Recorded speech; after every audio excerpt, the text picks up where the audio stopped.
2021년 8월 9일 광장교회 새벽 예배에 오신 여러분들을 진심으로 환영합니다. 앞서 저희가 어제 주일 예배 때 광고 드린 대로요, 저희가 8월 15일 주일 예배부터는 정부의 지침을 준수하여서 대면 예배가 드디어 진행되게 됩니다. 따라서 다음 주 월요일부터는 새벽 예배도 이 현장에서 인원 제한을 두고 진행되게 되는데요. 그때까지만 우리가 이번 주 토요일까지는 이제 온라인으로 진행이 되는데, 그때까지만 댁에서 또는 아니면 직장에서 계신 곳에서 온라인으로 하나님의 말씀과 기도 생활 열심히 하시면서 그때 반가운 얼굴로 뵐 수 있도록 계속 기도하겠습니다. 먼저 오늘 우리에게 주시는 하나님의 말씀을 같이 보도록 하겠습니다. 오늘 우리에게 주시는 하나님의 말씀은 사사기 3장 12절에서 31절까지의 말씀입니다. 본문이 조금 긴데요, 이게 하나의 이야기 스토리로 이루어져서 제가 중간에 자르지 않고 한번 천천히 조금 빠르게 읽어나가도록 하겠습니다. 사사기 3장 12절에서 31절까지의 말씀을 각자의 계신 자리에서 성경을 또 이렇게 모두 펴시고 함께 읽어나가도록 하겠습니다. 이스라엘 자손이 또 여호와의 목전에 악을 행하니라. 이스라엘 자손이 여호와의 목전에 악을 행함으로 여호와께서 모압 왕 에글론을 강성하게 하사 그들을 제득하게 하시매 에글론이 암몬과 아말렉 자손들을 모아 가지고 와서 이스라엘을 쳐서 종려나무 성읍을 점령한지라. 이에 이스라엘 자손이 모압 왕 에글론을 18해 동안 섬기니라. 이스라엘 자손이 여호와께 부르짖음에 여호와께서 그들을 위하여 한 구원자를 세우셨으니 그는 곧 베냐민 사람 게라의 아들 왼손잡이 에훗이라. 이스라엘 자손이 그를 통하여 모압 왕 에글론에게 공문을 바칠 때에 에훗이 길이가 한 규빗 되는 좌우의 날선 칼을 만들어 그의 오른쪽 허벅지 옷 속에 차고 공물을 모압 왕 에글론에게 바쳤는데 에글론은 매우 비둔한 자였더라. 에훗이 공물 바치기를 마친 후에 공물을 메고 온 자들을 보내고 자기는 길갈 근처 돌 뜨는 곳에서부터 돌아와서 이르되 왕이여, 내가 은밀한 일을 왕에게 아뢰려 하나이다 하니 왕이 명령하여 조용히 하라 하매 모셔 선자들이 다 물러간지라. 에훗이 그에게로 들어가니 왕은 서늘한 다락방에 홀로 앉아있는 중이라. 에훗이 이르되 내가 하나님의 명령을 받들어 왕에게 아랠 일이 있나이다 하매 왕이 그의 좌석에서 일어나니 에훗이 왼손을 뻗쳐 그의 오른쪽 허벅지 위에서 칼을 빼어 왕의 몸을 찌르매 칼자루도 날을 따라 들어가서 그 끝이 등 뒤에 나갔고 그가 칼을 그의 몸에서 빼내지 아니하였으므로 기름이 칼날에 엉겼더라. 에훗이 현관에 나와서 다락문들을 뒤에서 닫아 잠그니라. 에훗이 나간 후에 왕의 신하들이 들어와서 다락문들이 잠겼음을 보고 이르되 왕이 분명히 서늘한 방에서 그의 발을 가리우신다 하고 그들이 오래 기다려도 왕이 다락문들을 열지 아니하는지라. 열쇠를 가지고 열어본즉 그들의 군주가 이미 땅에 엎드러져 죽었더라. 그들이 기다리는 동안에 에훗이 피하여 돌 뜨는 곳을 지나 스이라로 도망하니라. 그가 이르러 에브라임 산지에서 나팔을 불매 이스라엘 자손이 산지에서 그를 따라 내려오니 에훗이 앞서가며 그들에게 이르되 나를 따르라. 여호와께서 너희의 원수들인 모압을 너희의 손에 넘겨주셨느니라 하매 무리가 에훗을 따라 내려가 모압 맞은편 요단강 나루를 장악하여 한 사람도 건너지 못하게 하였고 그때 모압 사람 약 10,000명을 죽였으니 모두 장사요 모두 용사라. 한 사람도 도망하지 못하였더라. 그날에 모압이 이스라엘 수하에 굴복하매 그 땅이 80년 동안 평온하였더라.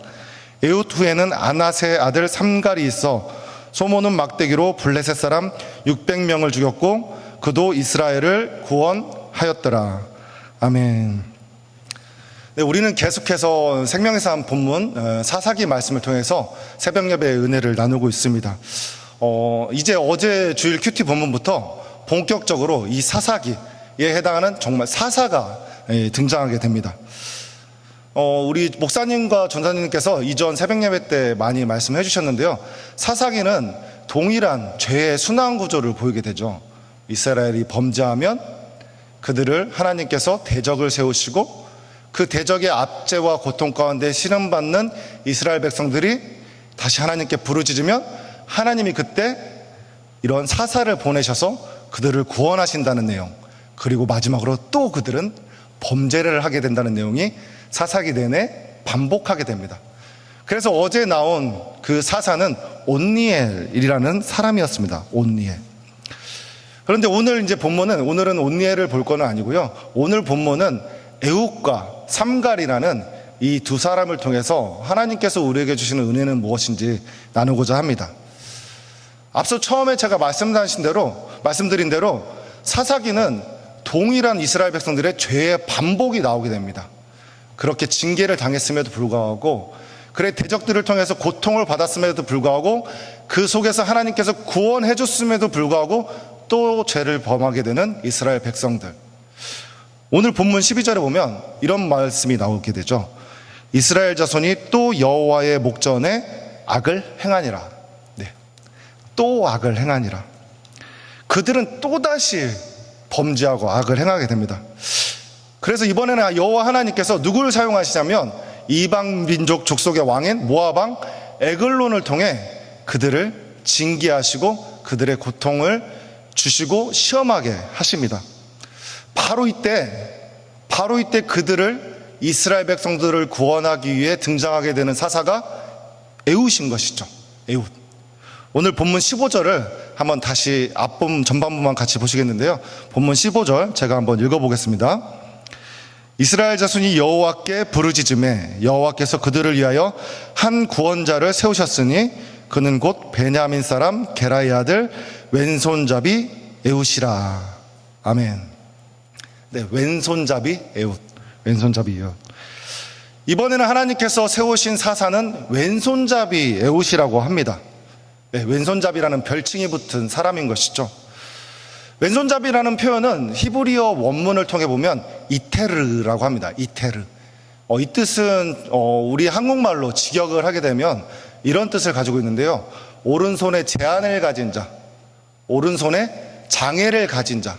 그래서 오른손이 약간 불구가 있는, 그래서 오른손을 제대로 사용하지 못한다는 그런 뜻을 가지고 있습니다. 다시 말해서 그 에훗이라는 사람은 오른손에 어떤 심각한 장애를 가지고 있었기 때문에 이 왼손잡이라는 별칭이 붙게 된 것이겠죠. 사실 그래서 장애가 없는 사람은 있는 사람을 잘 이해할 수가 없죠.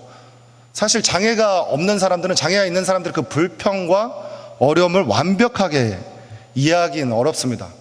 따라서 왼손잡이의 에훗이 가졌던 그런 불편함과 어려움을 우리는 완벽하게 이해할 수는 없습니다. 근데 사실 저는 조금은 이해할 수가 있는데요. 아시는 분은 아실 텐데 제가 완벽한 왼손잡이입니다. 그래서 저는 글씨도 왼손으로 쓰고요. 뭐 공놀이를 하거나 야구를 하거나 농구를 할 때도 다 왼손을 하는데요. 근데 참 저는 이제 장애가 아니고 그냥 단순히 제가 선택적으로 해서 왼손잡이가 되었는데, 이렇게 왼손으로 살다 보면 참 어려운 일들이 너무 많거든요. 뭐 대표적인 거 몇 개만 말씀드려보면, 칼이나 뭐 가위를 보면 다 오른손잡이용이에요. 그래서 자르기가 너무 잘 안 잘리고 뭔가 어색합니다. 특히 왼손잡이로 살다가 언제 가장 힘들었냐면 대학교 때, 그리고 군대 때 굉장히 많이 힘들었거든요. 대학교 때 가면 이렇게 책상들이 이렇게 기역자로 이렇게 되어 있거든요. 오른손잡이는 이거 대고 편하게 쓰면 되는데 저는 이렇게 돌려서 이렇게 써야 됐습니다.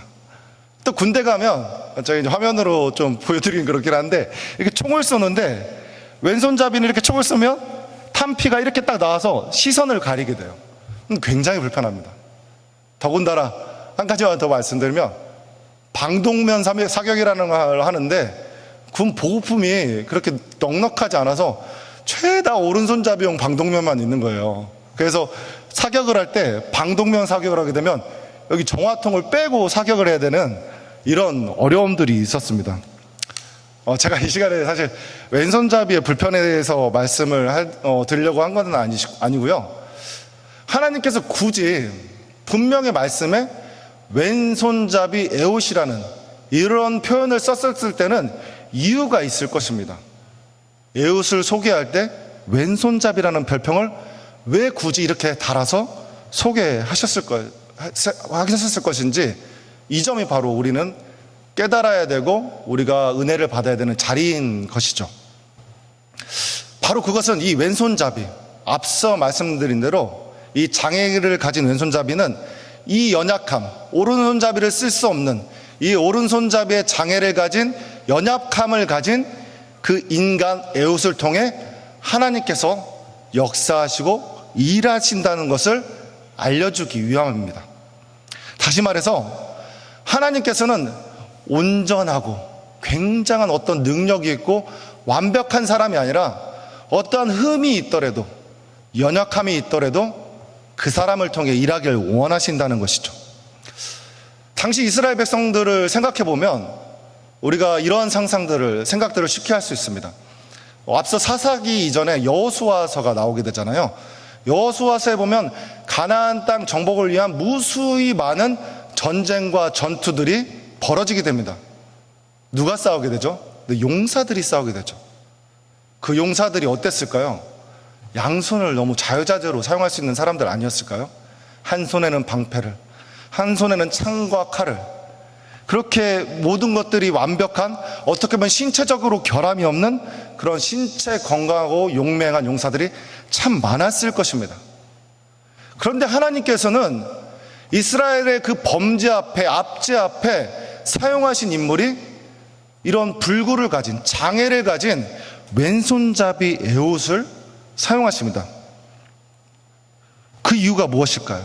앞서 말씀드린 대로 하나님께서는 그의 연약함과 부족함을 통해 일하기를 원하신다는 뜻이겠죠. 오늘 본문 말씀을 통해 이 부분을 조금 더 살펴보게 되면 왼손잡이 에봇이었기 때문에 이 칼을 어디에 넣냐면 오른쪽 허벅지에 넣게 됩니다. 그래서 이렇게 칼을 뽑을 때 이렇게 뽑게 되는 것이죠. 오른손잡이면 어떻게 뽑습니까? 여기에 칼을 차고 왼쪽에 칼을 차고 이렇게 뽑게 되는 것이죠. 그래서 모압 왕 에글론을 지키고 있던 그 경비병이나 그 군사들 앞에서 아마 몸수색을 했겠죠. 왕 앞에 다가가야 되는데 그때 에봇은 어땠을까요? 아마 통과시켰을 것입니다. 오른손도 못 쓰는 사람인데 저자가 무엇을 할 수 있겠어? 저자가 왕 앞에 가서 어떠한 무슨 살해나 위협을 가할 수 있겠어라며 어떻게 보면 무사 통과할 수 있었고 왕 앞에 쉽게 다가갈 수 있었을 것입니다. 더군다나 에글론 그 왕 자체도 비둔한 자, 몸이 뚱뚱하고 비만이 있어서 뒤뚱뒤뚱거리는, 어떻게 보면 쉽게 움직일 수 없는 그런 부족한 사람 앞에 이런 연약한 에봇을 보내게 된 것인 것이죠. 이처럼 하나님께서는 에봇이 가진 그 오른손의 장애라는 약점을 통해서 하나님의 섭리하심과 일하심을 보이고 싶으셨던 것입니다. 그는 세상 기준으로 너무나 평범했죠. 장애도 가졌고 어떻게 보면 모자란 사람이었지만은 이 장애를 하나님께서 들어 사용하신 것입니다. 자, 그렇다면 우리가 이런 질문을 또 해야죠. 우리는 어떻습니까? 우리는 어떻습니까? 내가 가진 것이 없어서, 내가 가진 약점이 많아서, 내가 너무도 부족해서 혹시 하나님께 쓰임받기 어렵다고 생각하고 계시진 않습니까? 너무나 나보다 잘난 사람들이 많고 완벽한 사람들이 많아서 나는 아무것도 할 수 없다. 저 사람들이 해야 되는 것은 아니냐? 저 사람들이야말로 하나님께서 정말 아끼시고 사랑하시고 복받은 사람들이 아니냐는 생각으로 하나님의 일 앞에 한 발짝 이렇게 떨어져 계시진 않습니까? 그런데 한번 잘 생각해 보십시오. 그러한 생각조차도 어떻게 보면 우리의 교만과 잘못일 수 있습니다. 왜 그렇습니까? 우리는 기도할 때 이렇게 기도하죠. 하나님께서 다 하셨습니다. 하나님께서 이루셨고 하나님께서 역사하셨습니다라고 이렇게 말씀을 드린다면 나의 장애 때문에 일을 못한다는 건 무슨 말이 됩니까? 결국엔 나의 교만인 것이죠. 내가 나의 일을 해야 되는데, 나의 능력으로 무언가를 해야 하는데 그거를 나의 능력의 부족함으로, 나의 연약함으로 못했다고 말하는 것이니까 결국엔 하나님의 절대 주권과 하나님의 역사심을 믿지 못하고 있는 거 아니겠습니까? 그렇기 때문에 우리는 하나님께서 일하심을 고백하기 위해서는 우리의 연약함을 더욱 자랑하고 드러내야 되는 것입니다. 그러므로 사랑하는 광장교회 성도 여러분, 우리의 연약함을 통해서 하나님이 일하게 하십시오. 신체적으로 내가 장애가 있고 뭔가 부족하기도 하고 우리의 환경이 변하지 않고 어렵다고 하더라도 스스로의 한계를 설정하지 마시고 하나님 그분이 일하게 하십시오. 물론 우리가 이 땅에서 일하고 사는 건 우리들이지만 나를 통해서 일하시는 하나님, 이 축복의 통로인 나를 통해서 하나님께서 역사하실 때 하나님의 일들, 오늘 성경에 나오는 그런 구원의 역사, 복음 전진의 역사, 사랑의 역사, 은혜의 역사가 비로소 이루어지는 거 아니겠습니까? 우리의 약점을 강점으로 바꾸시는 하나님, 그 강점을 통해서 하나님께서 일하시는 그 하나님을 우리가 입술로 날마다 간증해야 되는 거 아니겠습니까? 그러므로 우리의 약함을 변화해서 강하게 만드시고 우리의 부족함을 통하여서 채우시는 그 하나님을 날마다 신뢰하는 그런 복된 성도 되시길 진심으로 기도드립니다. 또한 오늘 본문 마지막 절에 나오는 부분을 보고자 하는데요, 다른 한 명의 사사, 삼갈이라는 사사가 나오게 됩니다. 굉장히 짧은 문구로 여기 나오게 되는데요, 31절을 제가 다시 한번 읽어보겠습니다. 31절입니다. 에훗 후에는 아낫의 아들 삼갈이 있어 소모는 막대기로 블레셋 사람 600명을 죽였고 그도 이스라엘을 구원하였더라. 아멘. 네, 삼갈. 근데 딱 눈에 띄는 구절 단어가 있죠. 어떤 부분입니까? 네, 소모는 막대기로 블레셋 사람 600명을 죽였다. 소모는 막대기. 사실 삼갈이라는 자가 얼마나 전투력이 뛰어나고 얼마나 재능이 있는지는 이 성경에서는 더 나오지 않습니다. 다만 하나님께서 삼갈에 대해서 설명할 때 삼갈이라는 사사가 일을 할 때 어떻게 일을 했냐, 소모는 막대기, 이거를 가지고 블레셋 사람을 무려 600명이나 죽였다고 이렇게 우리에게 알려주고 계십니다. 소모는 막대기, 폭탄도 아니고요, 기관총도 아니고 핵폭탄도 아닌, 그저 소를 볼 때 이렇게 목축할 때 쓰는 소모는 막대기를 통해서 하나님께서는 하나님의 능력을 나타내는 것이죠. 사실 이 부분을 보면서 말이 안 되는 것 같습니다. 믿어지지 않았습니다. 어떻게 600명을 죽이는데 이 소모는 막대기 하나로 그가 했을까? 누가 도와준 사람 없었을까? 또 다른 신무기가 있진 않았을까? 라는 생각을 했지만 우리는 성경을 있는 그대로 성경에서 말씀하시는 부분까지만 우리는 보아야 되겠죠. 그렇습니다. 우리는 성경 말씀을 신뢰하고 있는 것이죠. 그래서 성경 말씀 분명히 말씀하십니다. 삼갈은 소모는 막대기를 통해 일을 하였다. 그 구원의 역사를 나타나였다. 그러나 주의하십시오. 소모는 막대기의 능력이 있었습니까? 무슨 이 소모는 막대기에서 무슨 레이저가 나와서 600명을 다 쳐 죽였던 것일까요? 아니죠. 그렇다면 그 승리의 비결은 어디에 있었을까요? 소모는 막대기를 쥔 그 삼갈과 함께 하신 하나님께 능력이 있었던 것이죠. 바로 그 하나님께서 그와 함께 하셨기 때문에, 바로 그 함께 하시는 하나님을 신뢰하였기 때문에 그 능력이 나타났던 것이죠. 앞서 말씀드린 대로 보잘것없는 연약한 인간이었던 에훗이었지만, 또한 오늘 말씀처럼 이 31절 말씀처럼 보잘것없고 볼품없는 소모는 막대기에 불과한 것이었지만 하나님께서 일하시고 하나님께서 권능을 나타내시고자 하면 아무리 부족하고 연약하고 볼품 없을지라도 하나님께서는 사용하시는 것입니다. 사실 제가 이런 부분에 대해서 매일 느끼게 됩니다.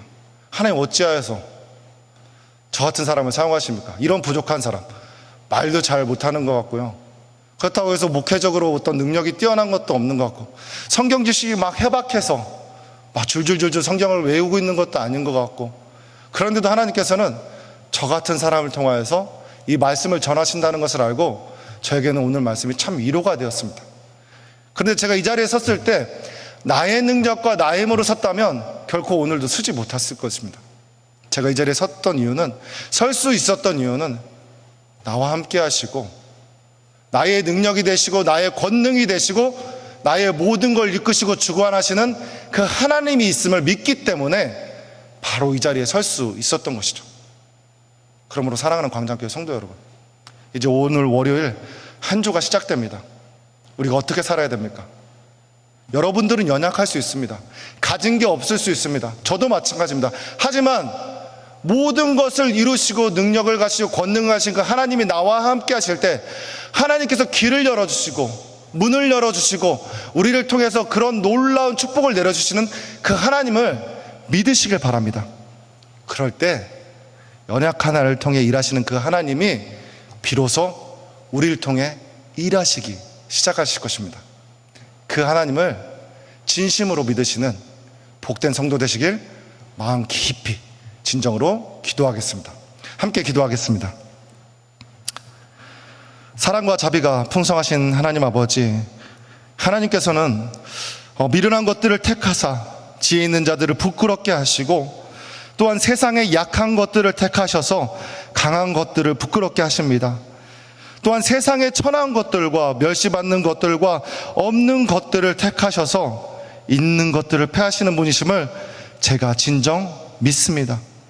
그러므로 우리의 약한 것이 정말 약한 것이 아니고, 우리의 부족함은 진정 부족한 것이 아니고, 이 모든 것은 하나님께서 함께 하실 때에 그 약함이 강함이 되고 우리의 부족함은 온전함으로 채워질 줄을 믿습니다. 주님, 이제 새로운 한 주가 시작됩니다.